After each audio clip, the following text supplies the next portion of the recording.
Hello to all my viewers. Once again, I am before you on my little channel. That is my little effort, Competitive English with Ayaz Ahmed. So today, in the series of verb, we are going to tackle another part of verb because we have been doing verb, and I am giving you two videos on verb. First was primary auxiliary, then modal auxiliary. Modal auxiliary which was given in two parts the day before yesterday.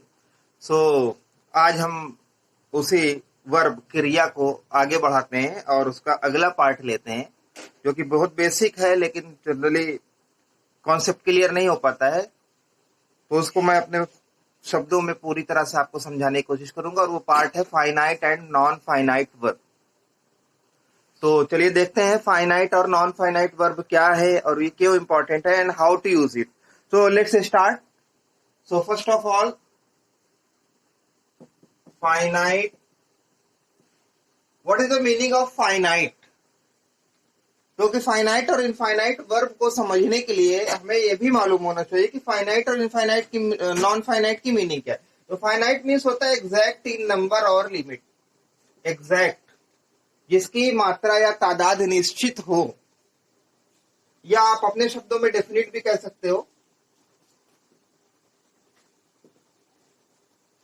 और जब हम बात करते हैं non finite की तो इसका उल्टा कर दीजिए, जो एग्जैक्ट ना हो, नॉट एग्जैक्ट, जो निश्चित ना हो। तो यही फर्क है फाइनाइट और नॉन फाइनाइट वर्ब में जो मैं आज आपको बताने जा रहा हूं। तो सबसे पहले हम बात कर लेते हैं कि फाइनाइट वर्ब क्या है। फाइनाइट की मीनिंग हमने समझा दी आपको, लेकिन अब ग्रामर की भाषा में बात कर लेते हैं कि व्हाट इज फाइनाइट वर्ब। तो देखिए फाइनाइट वर्ब क्या है, बहुत सीधी सी बात है इसको समझने के लिए। जब हम किसी वर्ब को उसके सब्जेक्ट के साथ इस्तेमाल करते हैं और ये मेन वर्ब होती है, मेन वर्ब, और ये टेंस को भी दिखाती है, इट शोज टेंस कि किस टेंस में हम बात कर रहे हैं, पता चलता है कि वो पास्ट टेंस है कि फ्यूचर टेंस है कि प्रेजेंट टेंस है। तो ये मेन वर्ब या फाइनाइट वर्ब होती है। एक दो एग्जांपल देख लेते हैं। जैसे आप कहते हैं कि ही learned all the things, all the data। तो अब यहाँ पे ही सब्जेक्ट है और ये वर्ब की सेकेंड फॉर्म या पास्ट फॉर्म है, जो कि पास्ट की बात की जा रही है तो सेकेंड फॉर्म है, सब्जेक्ट के बाद आ रही है और ये क्या काम कर रहा है सब्जेक्ट की तो दिखाई रही है। And it is also showing which tense we are talking about, कि हम कौन सा टेंस है ये भी दर्शा रही है। और चाहे पास्ट टेंस फ्यूचर भी हो सकता है। ही विल गो देयर, अब क्या है, ही क्या है, सब्जेक्ट है, गो है मेन वर्ब, कौन सा काम हो रहा है, और विल गो मतलब कि ये बता रहे हैं किस टेंस में हम बात कर रहे हैं और कौन सा काम हो रहा है, सब्जेक्ट के साथ आ रहा है। ये इंट्रोगेटिव हो सकता है, नेगेटिव भी। तो फाइनाइट वर्ब क्या है कि सब्जेक्ट के बाद जो वर्ब आए और जो टेंस को भी निश्चित करे वो फाइनाइट है। तो मीन्स जनरली जो हम वर्ब टेंस में यूज करते हैं, किसी भी टेंस में, चाहे वो कॉन्टिन्यूअस हो, चाहे वो फ्यूचर हो, पास्ट हो, तो वो सब्जेक्ट के साथ जो आता है वर्ब जो मुख्य क्रिया को दिखाता है और टेंस को भी उस दर्शाता है। भाई पता चल जाता है। सेकंड फॉर्म में तुम समझ लेते हैं कि क्या है, पास्ट टेंस है। विल लगा तो समझ लेते हैं कि क्या है, फ्यूचर टेंस। तो ये फाइनाइट वर्ब है, इसको समझना आसान है, इसमें ज्यादा प्रॉब्लम नहीं आती है। यहाँ पर जो मेरा मेन फोकस है वो ये बताने का कि नॉन फाइनाइट वर्ब क्या है और वो नॉन फाइनाइट उन्हें क्यों कहते हैं और किस तरह से इनको यूज किया जाता है। चलिए देखते हैं नॉन फाइनाइट वर्ब। यहाँ पर ध्यान देने की जरूरत है क्योंकि ये मेन वर्ब या नहीं होती हैं। Non finite is not the main verb, they do not signify the tense. ये सब्जेक्ट द्वारा की गई मुख्य क्रिया को नहीं दर्शाते। दूसरी चीज, इनका टेंस से कोई मतलब नहीं होता। तो देखते हैं कि इन दो बातों के साथ कि ये नॉन फाइनाइट कितने हैं और हम इनको कैसे यूज करते हैं। तो चलिए शुरू करते हैं। तो सबसे पहले हम आपको बता दें कि दो बातें बताई हमने कि they are not the main verb. दूसरा point, they do not show any tense, ये किसी काल को नहीं दर्शाते हैं। दो बातें। अब किसी टेंस को नहीं दिखाते, तो अब कौन कौन से हैं types of non finite verbs? तो इसमें तीन हैं, ध्यान से देख लीजिए, तीन हैं। एक को कहते हैं पार्टिसिपल, पढ़ा भी होगा आपने। दूसरे को हम कहते हैं जीरंड, और तीसरे को हम कहते हैं इन्फिनिटिव।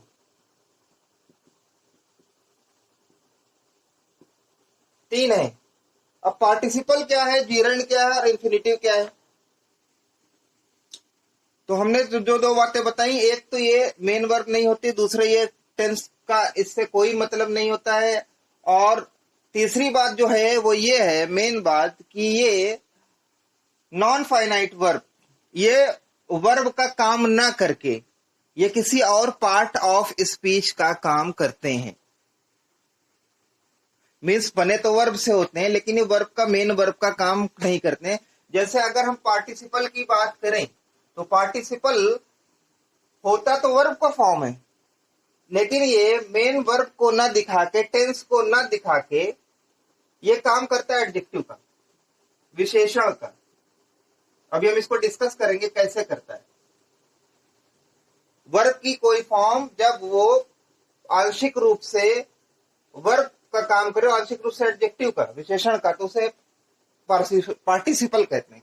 अब आप कहेंगे आंशिक रूप से वर्ब क्यों कह रहे हैं हम? तो हम इसलिए कह रहे हैं आंशिक या पार्शियली वर्ब, क्योंकि दिखने में वो वर्ब लगता है, लेकिन वो मेन वर्ब का काम करता नहीं, वो एक विशेषता दर्शा रहा होता है, इसलिए इसको हम पार्टिसिपल कहते हैं। अभी हम इसको डिस्कस करेंगे कि पार्टिसिपल कितने होते हैं और किस तरह से यूज होते हैं। फिर हम जेरेंट की अगर शॉर्ट में बात कर लें, तो ये भी वर्ब की फॉर्म ही होती है, लेकिन ये वर्ब का काम न करके नाउन का काम करती, संज्ञा का काम करती। अभी इसको भी डिस्कस करेंगे, तब आपकी चीजें क्लियर हो जाएंगी। और फिर जब हम इन्फिनिटिव की बात करते हैं, तो हम बताते हैं कि ये भी मुख्य क्रिया नहीं है, बल्कि किसी पर्पस को पूरा करने के लिए हम इसमें टू प्लस वर्ब की फर्स्ट फॉर्म का यूज करते हैं, जो सब्जेक्ट के रूप में भी इस्तेमाल किया जा सकता है और ऑब्जेक्ट के रूप में भी। तो तीन चीजें याद रख लीजिए कि नॉन फाइनाइट वर्ब, टेंस से कोई लेना देना नहीं है इसका। दूसरी बात यह है कि ये मेन वर्ब नहीं होती है। तीसरी बात, ये वर्ब का काम ही नहीं करती, किसी और पार्ट ऑफ स्पीच का काम करती, जैसा हमने यहां पर आपको दिखाया, लिखा हुआ। अब हम इसको एक एक करके डिस्कस करेंगे। और जब भाई इनका टेंस से कोई लेना देना नहीं है, तो इनका हेल्पिंग वर्ब से भी कोई लेना देना नहीं। हम क्या, इनको हम सब्जेक्ट के साथ आगे पीछे डायरेक्ट लिखते हैं। चलिए डिस्कस करते हैं कि कैसे पार्टिसिपल क्या है, फिर जेरेंट क्या है और इन्फिनिटिव क्या है। तो सबसे पहले हम लोग जो डिस्कस करेंगे नॉन फाइनाइट वर्ब में, वो डिस्कस करेंगे हम पार्टिसिपल। कोई कंफ्यूजन ना हो आपको, उसकी पूरी कोशिश की जाएगी। पार्टिसिपल, देखिए हमने बताया कि पार्टिसिपल वर्ब की फॉर्म जब एडजेक्टिव का काम करने लगे, बुक में तो लिखा रहता है कि partially works as an adjective and partially works as a verb, लेकिन पार्शियली इसलिए कहा जाता है कि वर्ब की तरह दिखता है लेकिन काम करता है एडजेक्टिव का। तो अब सवाल यह है कि एडजेक्टिव का काम कैसे करता है, और इसमें एक होता है पार्टिसिपल, दो होता है या उससे ज्यादा होते हैं। तो आप याद रखिए, पार्टिसिपल जो होते हैं वो होते हैं दो। एक को हम कहते हैं प्रेजेंट पार्टिसिपल,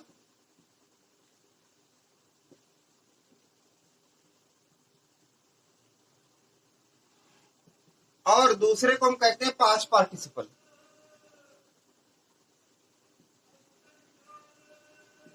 पास्ट पार्टिसिपल। तो पहले हम डिस्कस करेंगे प्रेजेंट पार्टिसिपल को, कि प्रेजेंट पार्टिसिपल ये वर्ब की कौन सी फॉर्म है और ये कैसे एडजेक्टिव का काम करता है, वर्ब का काम नहीं करता है। तो let's start with present participle. ये फर्स्ट पार्ट है प्रेजेंट पार्टिसिपल, इसको ए भी कह सकते हैं आप। अब देखते हैं, तो याद रखिए, जब वर्ब की आईएनजी फॉर्म वर्ब का काम ना करके वो किसी नाउन की विशेषता बताने लगे, यानी वो एडजेक्टिव का काम करने लगे, Means when ing form of verb works as an adjective, this is called present participle. और हमने आपको बताया ही कि नॉन फाइनाइट वर्ब का पहला पार्ट है। तो चलिए देखते हैं ये कैसे है। ये इसको हम इस्तेमाल करते हैं आईएनजी को वर्ब में। तो इसको दो तरह से इस्तेमाल करते हैं। पहला, जब सब्जेक्ट एक ही सब्जेक्ट हो, दो काम करे, वो दो एक्शन करे और दोनों एक साथ साइमल्टेनियसली घटित हो।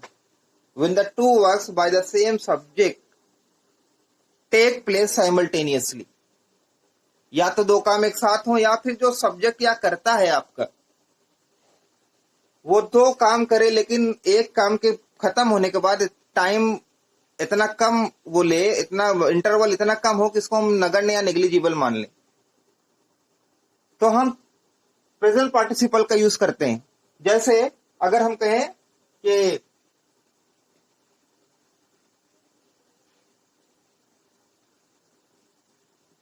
गोइंग देयर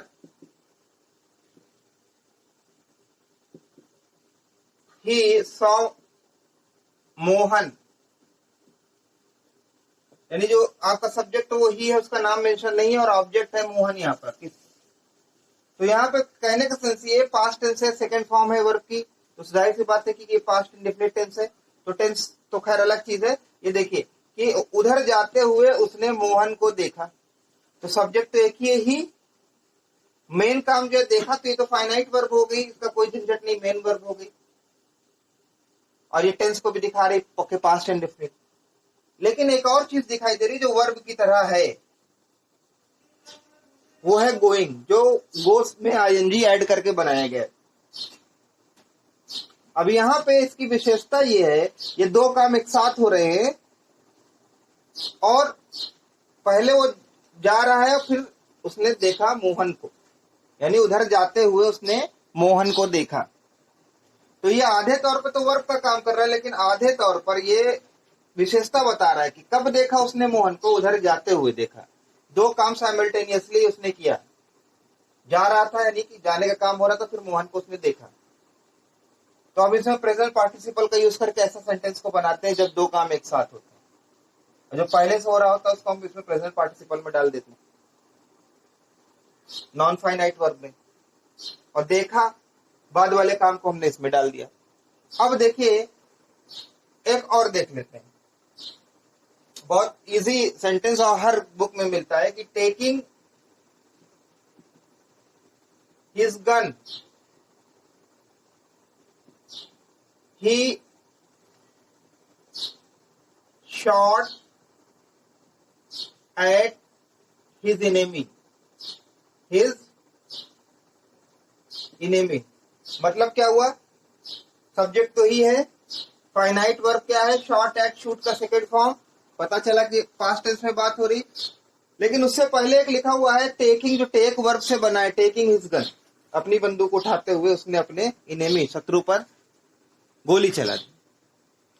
अब सब्जेक्ट है और ये फाइनाइट वर्ब है, उससे पहले जो टेकिंग है इसका टेंस से कोई लेना देना नहीं है, हेल्पिंग वर्ब से कोई लेना देना नहीं है, ना तो ये पूरी तरह से वर्ब का काम कर रहा है, ये मेन वर्ब नहीं है, ये है प्रेजेंट पार्टिसिपल। दो काम एक साथ होते हैं तो प्रेजेंट पार्टिसिपल से इसका यूज करते हैं। अब चलते हैं कि ये तो बात हो गई कि जब सब्जेक्ट दो काम एक साथ करे। अच्छा, अब प्रेजेंट पार्टिसिपल का यूज और कहां होता है देख लेते हैं दूसरे तरीके से। दूसरा तरीका क्या है, दूसरा तरीका है कि जैसे आपने कहा कि I saw two moving trains, चलती हुई रेलगाड़ी, मैंने दो रेलगाड़ी, दो चलती हुई रेलगाड़ियां देखी। तो जब हम इसकी बात करते हैं सब्जेक्ट और ये अगर वर्ब, तो टेंस भी डिनोट हो रहा है और आपका फाइनाइट वर्ब है, मेन वर्ब है, इसकी कोई दिक्कत नहीं है। जब आगे बढ़ते हैं आप तो देखते हैं ये ट्रेन है, ये एक नाउन है और ऑब्जेक्ट भी है। अब ये जो मूविंग है ये मूव से बना हुआ है आईएनजी फॉर्म से, लेकिन ये वर्ब का काम नहीं कर रहा है, ये बता रहा है चलती हुई ट्रेन, यानी ट्रेन की विशेषता बता रहा है, एडजेक्टिव का काम कर रहा है, इसलिए ये नॉन फाइनाइट वर्ब तो है ही। और नॉन फाइनाइट में क्या है? पार्टिसिपल है। पार्टिसिपल में क्या है? Present participle. Present participle. अब हम बात करेंगे इसके बाद पास्ट पार्टिसिपल। तो पास्ट पार्टिसिपल क्या है? आप देखते हैं वर्ब की थर्ड फॉर्म के ऊपर अक्सर बुक में लिखा रहता है पास्ट पार्टिसिपल। क्यों? Part B, past participle. इसमें क्या है कि जब हम वर्ब की थर्ड फॉर्म एडजेक्टिव के रूप में यूज की जाए, उसका टेंस से कोई लेना देना ना हो, वर्ब का काम ही ना करे, तो वो पास्ट पार्टिसिपल कहलाता है, which partially works as an adjective and partially works as a verb। देखने में वर्ब काम करेगा एडजेक्टिव का, वर्ब की थर्ड फॉर्म, जिसे आप थर्ड फॉर्म कहते हैं। अब देखते हैं कैसे। एग्जांपल देखिए इसका, तो बहुत ही सिंपल।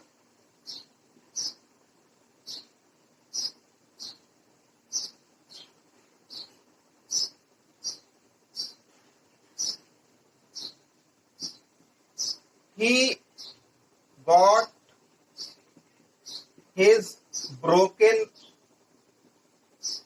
spectacles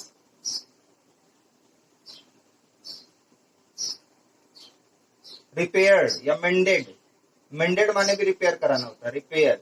अब हम यहाँ पर देखते हैं कि ही तो सब्जेक्ट है, गॉट वर्ब है, यानी कि ही के बाद, ये सब्जेक्ट के बाद जो वर्ब है ये सेंस को दिखा रही, काल को भी, और ये मुख्य क्रिया को दिखा रही है, तो ये फाइनाइट वर्ब है, इससे हमारा कोई लेना देना नहीं है। अब आगे जब हम पढ़ते हैं तो लिखता है हिज ब्रोकन स्पेक्टेकल्स। स्पेक्टेकल्स क्या है? एक नाउन, चश्मा होता है स्पेक्टेकल्स।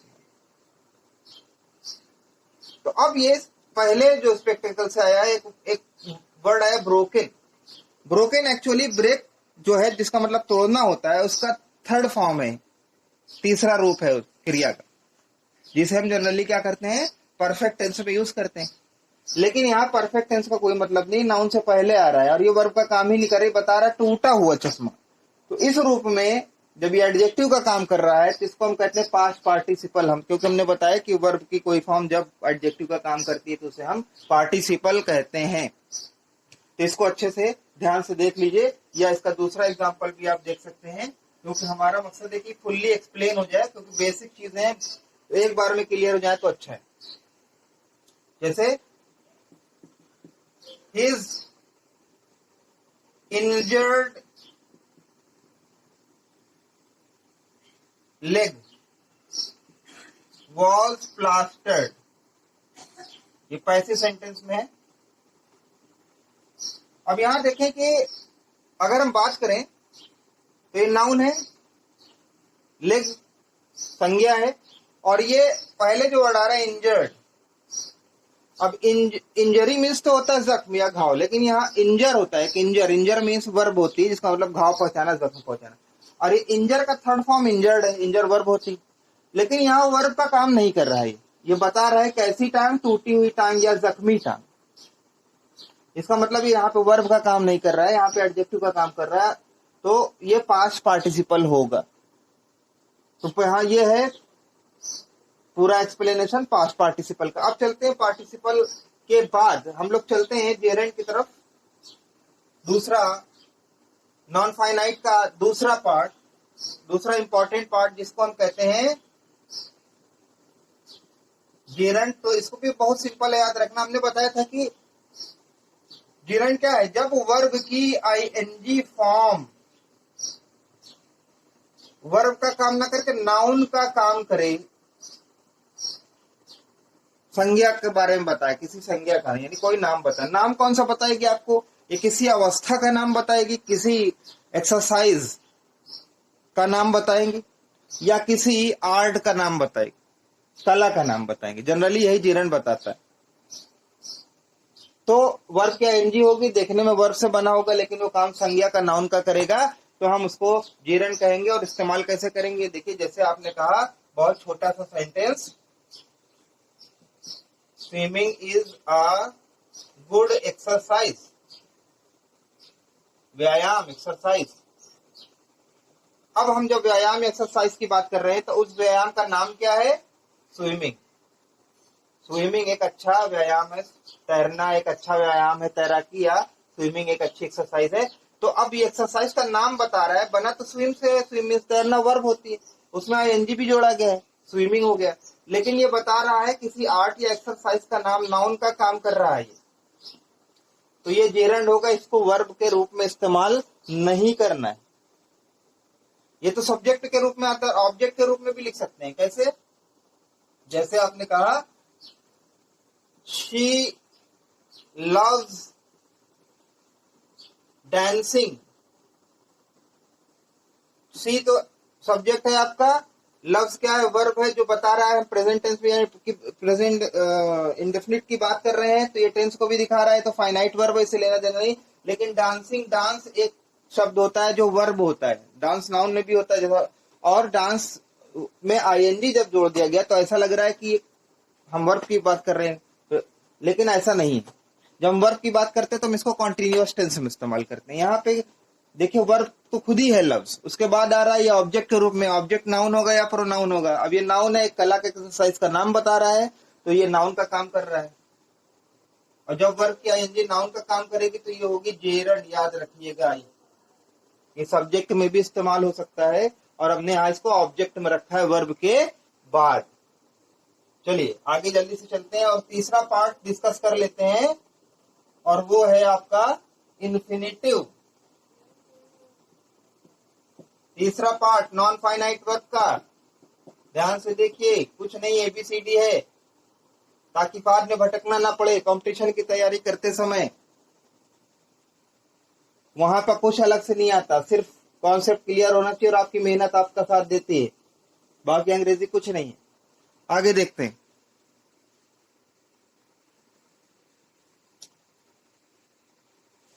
अब इन्फिनिटिव की बात करते हैं हम लोग, और जब इन्फिनिटिव की बात करते हैं तो इन्फिनिटिव में हमें यह बताया जाता है कि जब हम